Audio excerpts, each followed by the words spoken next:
Bahujan Samaj party की मुखिया मायावती ने सोमवार को अपने जन्मदिन के मौके पर प्रेस कॉन्फ्रेंस कर ऐलान किया कि वो आगामी लोकसभा चुनाव में किसी भी दल के साथ गठबंधन नहीं करेंगी। उन्होंने दावा किया कि गठबंधन से बसपा को फायदा कम, नुकसान ज्यादा होता है।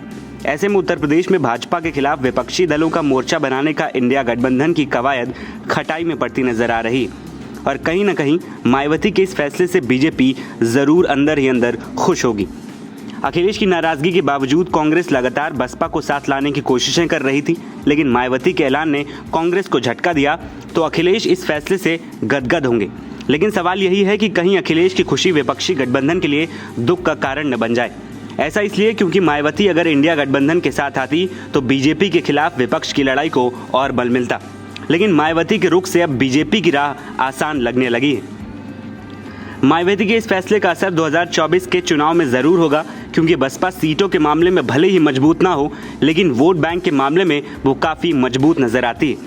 बसपा का एक वोट बैंक है जो हमेशा साथ दिखाई देता है। आंकड़ों के मुताबिक साल 2014 के लोकसभा में भले ही बसपा को एक भी सीट ना मिली हो, लेकिन पार्टी को 19.77% फीसदी वोट मिला, जबकि 2017 विधानसभा चुनाव में बसपा को 19 सीटों पर जीत मिली और वोट प्रतिशत 22.23 रहा।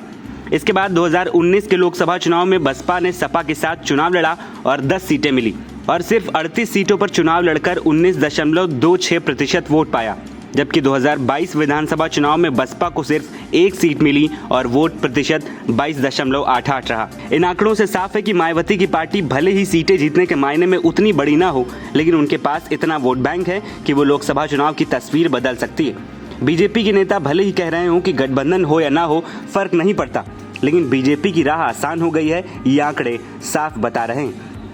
मायावती के अकेले चुनाव लड़ने से किस पार्टी को नुकसान होगा, इस सवाल के जवाब में 25% लोगों ने कहा है कि इससे बीजेपी नीत एनडीए को ज्यादा नुकसान होगा।